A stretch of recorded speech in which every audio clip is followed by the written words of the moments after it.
Hi everyone, welcome back to my channel. My name is Soshtvi and today I'm recapping all the books I read in September. I feel like September was a really good reading month for me. I did not read a lot relatively compared to other people on booktube. I read 4 books but they were really good books and I had a good time, and I really decided to take my time through all the books I was reading this month. So I had a really good time. I can't wait to discuss this with you guys. Also, how is it October already? Like, what? We have 3 months left in the year. I'm just not able to compute that. Anyway, let's begin, shall we? The 4 books I read this month. The first one, The 7-Year Slip by Ashley Poston. Now, I've made a whole entire separate video about this book, spoiler free again, where I talk about why I loved this book so much and why it was a 5-star read for me. I highly recommend. If you haven't picked this book up yet, it was all the rage last year. Everyone fell in love with it, and I did not get on the hype train, unfortunately. But I finally got to it, and man oh man, what an amazing book. This is a contemporary romance with magical realism. So basically, we follow Clementine, who just inherited an apartment from her aunt in New York, and that apartment can time travel to 7 years in time. So one day, when she's in the apartment, it time travels back 7 years in time. And there's a man there in the apartment. His name is Evan. We follow like a budding romance between the two of them. And of course, trying to figure out how this will work because he is 7 years in the past.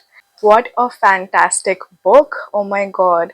Like, I feel like Ashley Poston is so good at creating an atmosphere and creating an aesthetic because wow. Clementine is a book publicist and she loves reading and she loves painting, especially watercolor painting. So a lot of times her perspective includes a lot about reading and a lot about when she sees something, she imagines how she'll paint it, and she has a very vivid imagery about all of it. And we have Ivan, who's an aspiring chef. So he constantly makes a lot of great food, and the way she describes food in this book, oh my god, it really makes you hungry. Just such delectable food in this book. So there's a lot of food, there's a lot of painting, there's a lot of art, and there's a lot of book related stuff. And then of course also Clementine has traveled the world with her aunt. So there's a lot of traveling elements in here. The vibe of New York has been set so well. The apartment, the relationship between the two of them is so sweet, and they fall in love pretty quickly, I'm not gonna lie, and usually that's not my vibe, but somehow it was working so well in this book. Their chemistry was just off the charts. It was so sweet and so fun and so cheeky but so cute.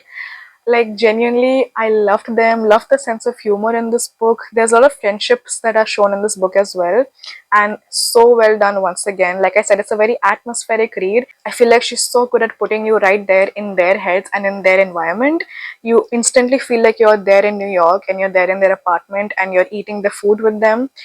I love how involved I felt in this book, honestly. I would highly recommend, and it's very cute and fluffy, but it's also not afraid to be serious as well. We see Clementine dealing with grief in this book as well. We see her having a sort of kind of like an identity crisis, like she's figuring out what she really wants to do with her life and what her career needs to look like, and tackling all those things and seeing how she tackles all of that, and this idea of even if you're 30 you can change your life around. Those kind of topics are also involved in this book, and I think personally they're really well done.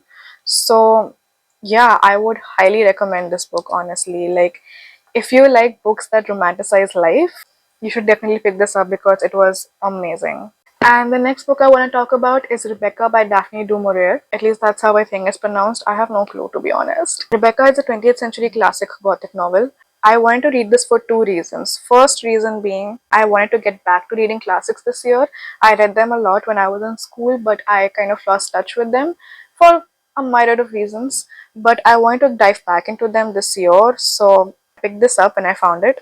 And the second reason is because Taylor Swift loved this book and her song Tolerated is based off of Rebecca. So I was really curious to see like what drove her to write Tolerated based on this. And I can definitely see it. Honestly, Tolerated, I feel like, is a direct map of this book. If you like Tolerated, you have to read this book. But beyond that, what the book is about. So we follow our narrator. She is unnamed throughout the book. We never find out what her name is, and I think that's like a very interesting thing that the author did, not naming our main narrator here. But she's like really young and she very quickly falls in love. with an older man, and they get married very quickly, and then they go to the place that he lives in. It's a very rich estate. And we also find out that he has an ex-wife who is now dead. She's been dead for a year, and he's been in mourning, and everyone at his estate has also been in mourning about her, and her name was Rebecca. Very interesting how we have his ex-wife's name and it's the title of the book, whereas our main character is unnamed throughout the book.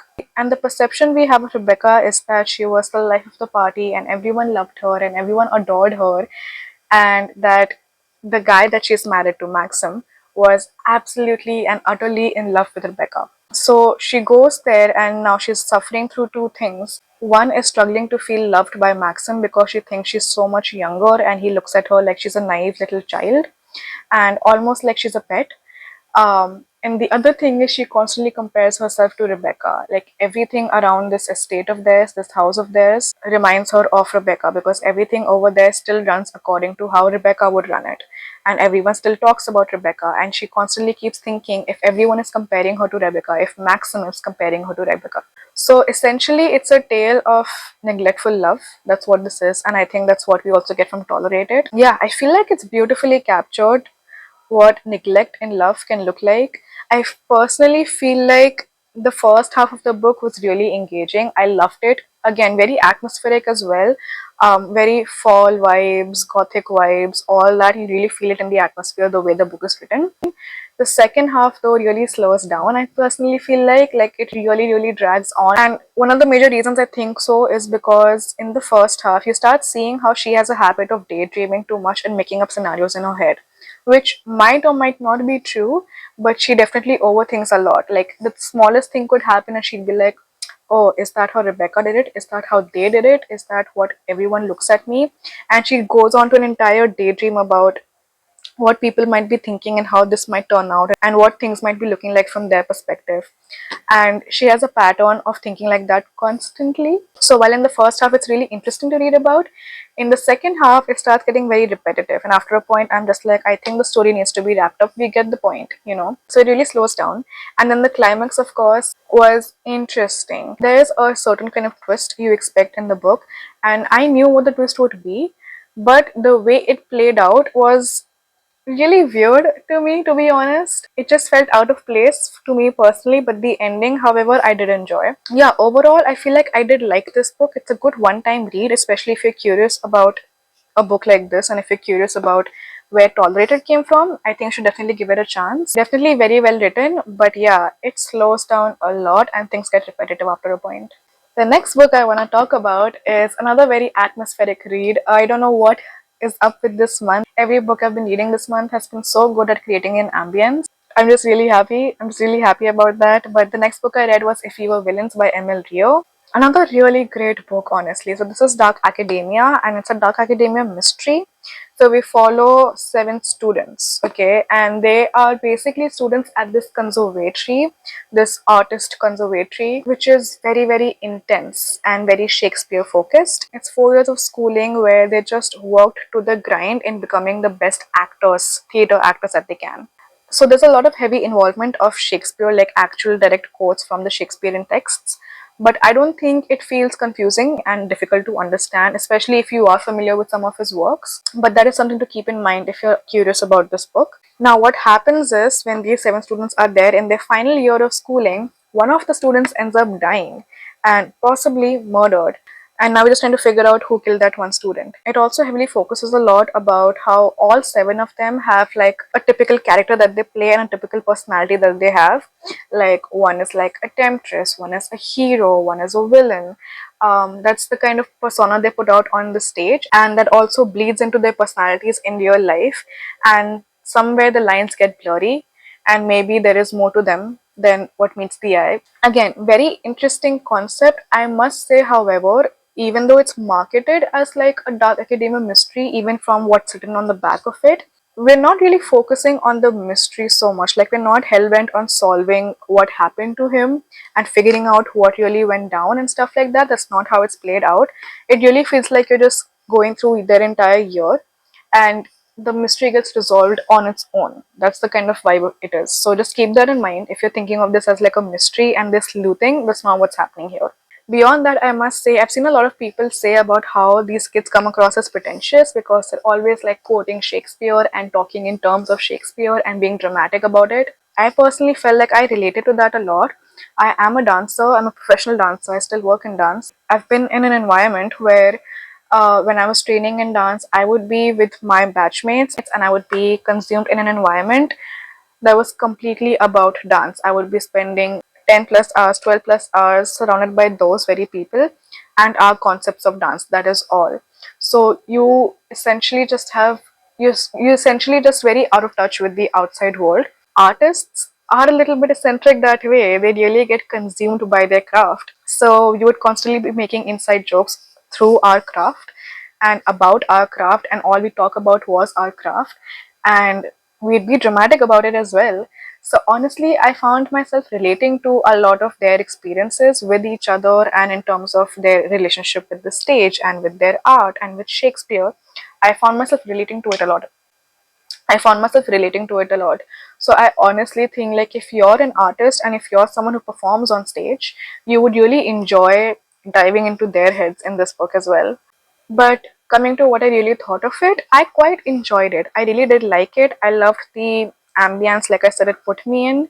I loved how visual this book felt. I enjoyed a lot of the scenes that they did, a lot of the nuances that the author tried to bring about them and about the plays and about interweaving Shakespeare's plays into their real lives. I really enjoyed all those aspects of it. I do think that it was really slow.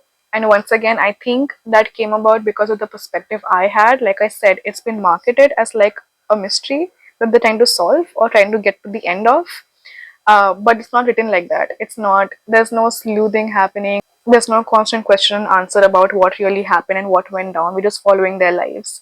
So I feel like it slows down at points. Like the energy of this book is very like high and low and high and low and high and low. And that really got to me at some points. So if it hadn't been written like that, I honestly probably would have enjoyed this a lot more if it was maybe shorter. But yeah, I did enjoy it. I'm glad that I read it. And honestly, I would love to read more books like this. I also really love the fact that this book is written like a play. So we don't have chapters, we have acts, and then within acts we have scenes. So we have like act 1, and then we have a prologue, and then scene 1 starts here, and that's how the entire book is written, which was very interesting. Just to give a glimpse of what the writing is like, time travels in diverse spaces with diverse persons. With us, it ambled, trotted, and galloped all through October. It never stood still until the morning of November the 22nd, and it seems, to me at least, that it hasn't really moved since then. I need language to live like food, like seams and morphines and morsels of meaning nourish me with the knowledge that yes, there is a word for this. Someone else has felt it before. And then there's this little passage about what it's like working in the theater and how hard it is, and but how gratifying it is at the same time. I won't pretend it's not difficult. We're always working and we don't sleep much, and it's hard to have normal friendships outside of our sphere. But it's worth it just for the rush we get being on stage. It's like we're not really alive until then, and then everything just lights up and the bad stuff disappears and we don't want to be anywhere else. It sounds over dramatic, but that's just how we're wired. It's how we feel everything. And yeah, I totally understand that. Being on stage is a different feeling altogether.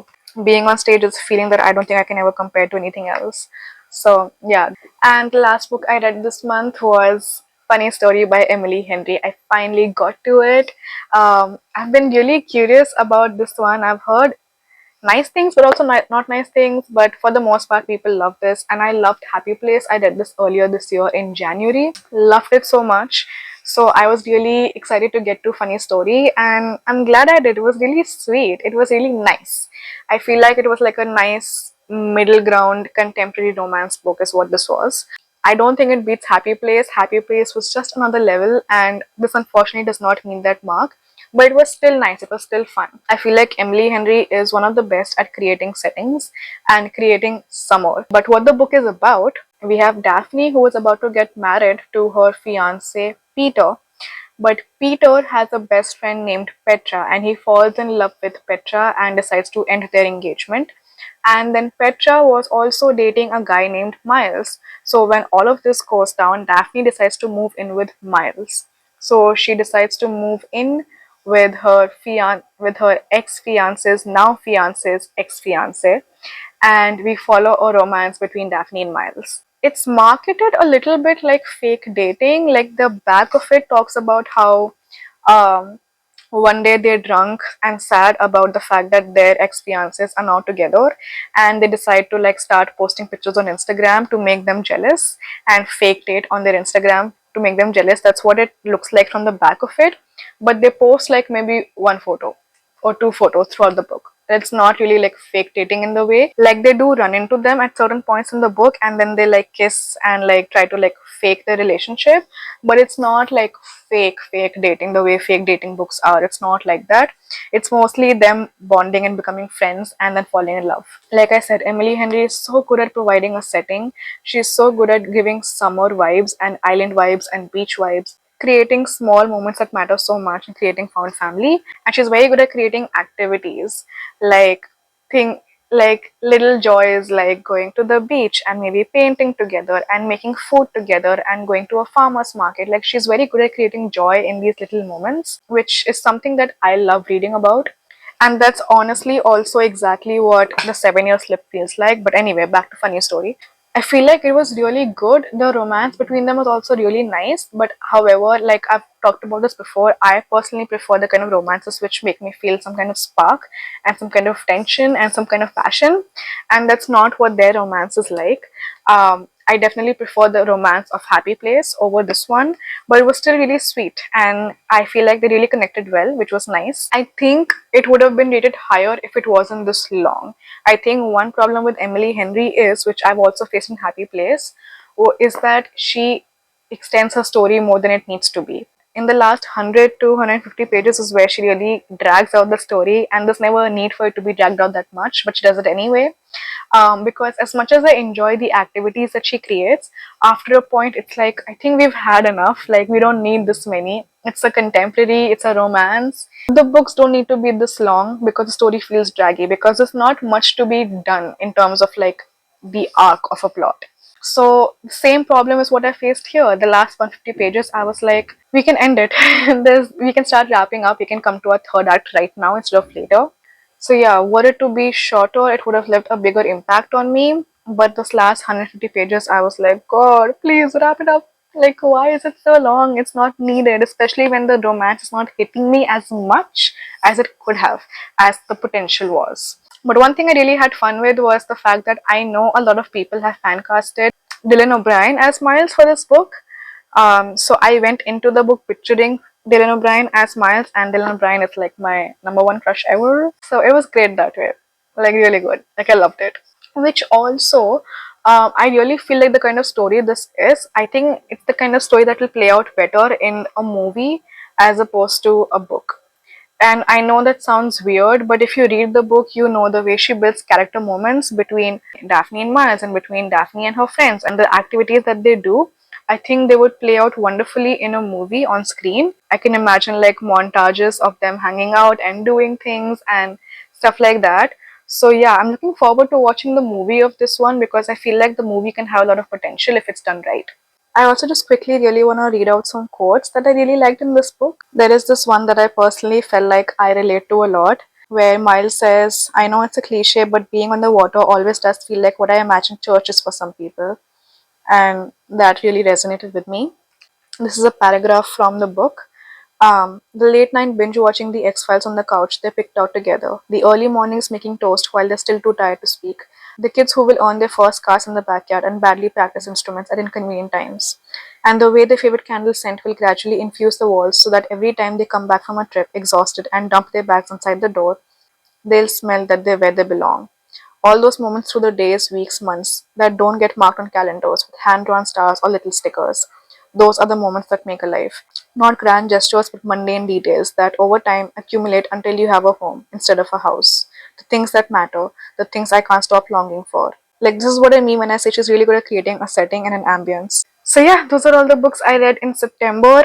Really good reading month, as you can see. I'm also reading the new Percy Jackson book right now, but I haven't finished it yet, so you will see that in my October wrap-up. Do share what you thought about this video. If you've read any of these books, I would love to know and love to discuss.